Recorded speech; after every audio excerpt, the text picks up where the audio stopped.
This ADA dune walkover at Kam I ADA Ramp is an 11-day project. Our permits are all in order and we're ready to start.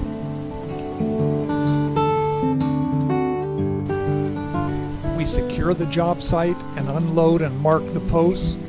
We scribe a line on each post and we use that line to level and true each post to the rest in the chain. We run a string line marking the center location for each post. Our crew then cuts up 1x4 bracing that will be used to brace between posts.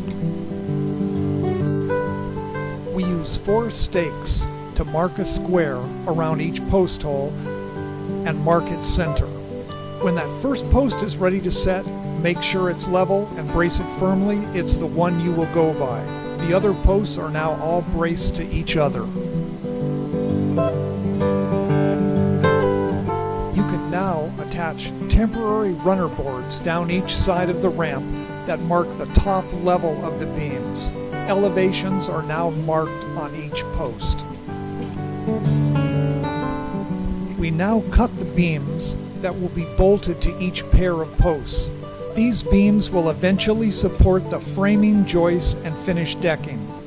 We use deck screws to attach beam to post to make sure they are properly set. Then we drill and attach galvanized bolts at each of the post locations. With the beams in place, we now cut and fabricate the deck joist boxes that will rest on the beams.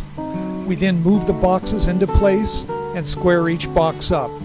We now secure each box to the beam with hurricane straps. This is a key process because these straps will keep the decking boxes and decking in place during wind, waves, and floods.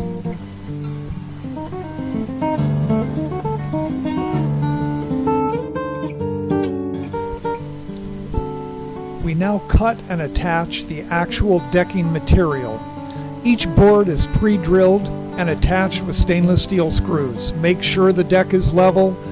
The deck inspection will check for a level surface, so now is the time to make sure that it is done correctly. With decking complete, it's now time to cut and attach the tow rails, guard rails, and handrails. You can now remove all the bracing from the posts. It's time to cut the post tops, grind and sand all surfaces, and finish with sealant and preservatives. Your ADA dune walkover is now complete, and it's time to bless, open, and enjoy. This is a key step, since this is the only opportunity many volunteers and donors will have to see the finished product being used by special needs users.